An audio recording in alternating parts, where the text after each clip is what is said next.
একেই কি বলে বিনাশকালে বুদ্ধিনাশ? হয়তো তাই, সে কারণেই বোধহয় এমন আবোল তাবোল সমস্ত কথাবার্তা। গতকাল আলিপুর বার অ্যাসোসিয়েশনের প্রোগ্রাম, আইনজীবীদের যে অ্যাসোসিয়েশন, তাদের প্রোগ্রামে মুখ্যমন্ত্রী উপস্থিত ছিলেন। সেখানে উপস্থিত ছিলেন আরো বিভিন্ন মন্ত্রী এবং মাননীয় বিচারক সুব্রত তালুকদারও। সেখানে মুখ্যমন্ত্রী সওয়াল করলেন এক বড় সময় ধরে যারা অযোগ্য, যারা অপদার্থ, যারা পরীক্ষা দেয়নি, যারা সাদা খাতা জমা দিয়েছে, যারা ফেল করেছে, সেই সমস্ত চাকরি প্রার্থীদের হয়ে তিনি উমেদারি করলেন। এবং উমেদারি করতে করতে একটা সময়ে তিনি একেবারে চোখ ছলো ছলো, প্রায় কেঁদে ফেলার মতো উপক্রম। তারা নাকি সব সুসাইড করছে, তাদের নাকি সব পরিবারের আহার অন্ন জোগাড় করতে পারবে না, তারা খুব বিপদে পড়ে যাবে, তাই তাদের চাকরি খাবেন না। কাদের উদ্দেশ্যে বলছেন? কাদের চাকরি গেছে, কাদের চাকরি যাচ্ছে? এবং সবটাই যারা যাচ্ছে সেটা মুখ্যমন্ত্রীর প্রশাসন, স্কুল সার্ভিস কমিশন বা যে প্রাথমিক শিক্ষা পর্ষদ যে তালিকা আদালতে পেশ করছে, সেখানে জিরো যারা পেয়েছে তারা হয়ে গেছে 57, যারা পেয়েছে 2 তাদের হয়েছে 58, যারা পেয়েছে 10 তাদের হয়ে গেছে 70। এইভাবে যারা পেয়েছে বা যারা একেবারে পরীক্ষাই দেয়নি, সাদা খাতা, ওই মার্কশিট সাদা, কিচ্ছু লেখেননি, তারা চাকরি পেয়েছে, তাদের হয়ে উমেদারি করছে। আর চাকরি খাবার কথা কাদের উদ্দেশ্যে বলছেন? বিচারকদের উদ্দেশ্যে বলছেন। বিচারকরা নাকি কোথায় কোথায় চাকরি খেয়ে নিচ্ছেন, বিচারকরা নাকি 3000 4000 লোককে চাকরি খেয়ে নিচ্ছেন। তিনি ভুলে গেছেন তিনি পশ্চিমবঙ্গের এখনো মুখ্যমন্ত্রী। কি বলছেন? আমি তো আমার আমলে একটাও সিপিএম ক্যাডারের চাকরি খাইনি, তাহলে তোমরা কেন আমার সমস্ত এদের চাকরিগুলো খাচ্ছ? কাদের উদ্দেশ্যে বলছে? তিনি তো এখনো মুখ্যমন্ত্রী, তিনি চাকরি দেওয়ার, প্রশাসন চালাবার মাথায় তিনিই বসে আছেন, তারপরে এই সমস্ত আবোল তাবোল বকুনি। আর আপনার খুব কষ্ট হচ্ছে না? যারা আজকে চুরির মাল কিনেছিল বা ডাকাতির মাল কিনেছিল, আপনি কি জানেন না? আপনি যখন তখন যেখানে সেখানে গতকালও বলেছেন আপনি নাকি বেশ আইন টাইন পড়েছেন, আবার নাকি কালো কোট গাউন চাপিয়ে তিনি আদালতে আসবেন।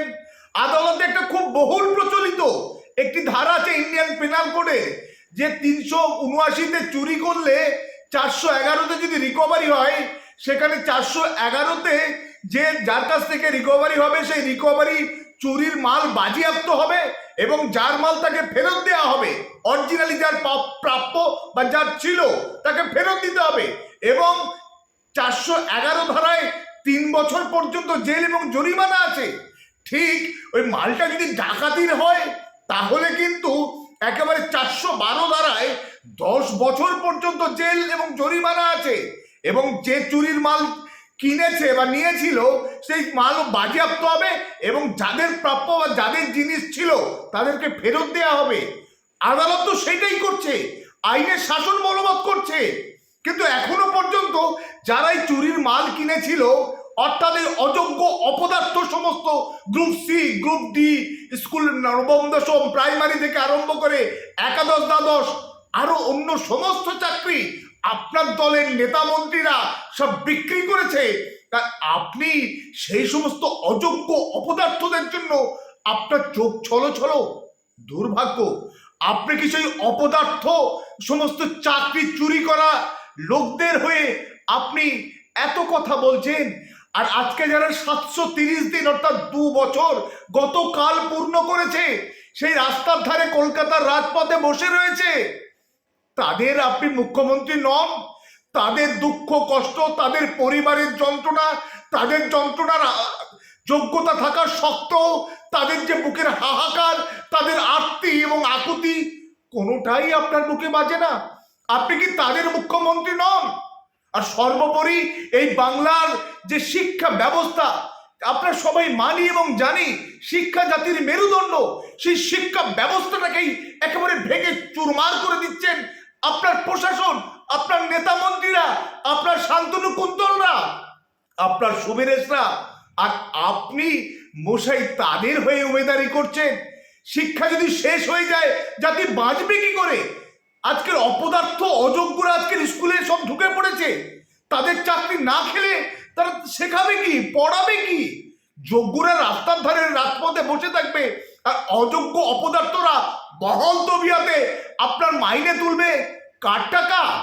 আপনার টাকা না, আমাদের সাধারণ মানুষের ট্যাক্সের টাকায় সমস্ত। আপনি যে গাড়ি চড়েন তারও তেলের খরচা দেওয়া হয় আমরা নাগরিকদের ট্যাক্সের পয়সায়।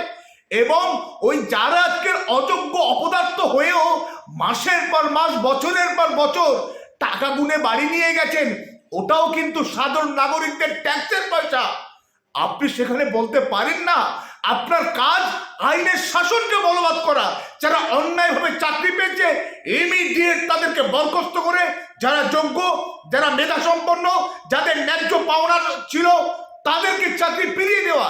সেটা না করে আপনি চোখ ছলো ভাবে আদালতকে আজকের আঙুল দেখাচ্ছেন এবং আপনি বলছেন যে গালে চড় মারুন। আপনি তো আমার মুখ্যমন্ত্রী, আপনি গালে চড়, আপনার গালে কেউ চড় মারলে আমার খারাপ লাগবে না? আমার বাংলার সেটা অপমান নয়? আর আপনি মুখ্যমন্ত্রী হয়ে নিজের গালে চড় মারার কথা বলতে পারেন? কখনো বলতে পারেন যে আমার গলা কেটে নাও? এগুলো কি সভ্য সমাজে একজন গুরুত্বপূর্ণ দায়িত্বশীল ব্যক্তি হিসাবে এগুলো কি আপনার মুখে শোভা পায়? একটু লাগাম টানুন, একটু আবেগ সর্বস্ব না হয়ে বাস্তবের পথে ফিরে আসুন এবং আইনের শাসনকে বলবৎ করুন। এই শাসকের আইনটাকে বাংলার সাধারণ মানুষের উপরে জোর করে, জবরদস্তি করে চাপিয়ে দেওয়ার অপচেষ্টা থেকে বিরত থাকুন।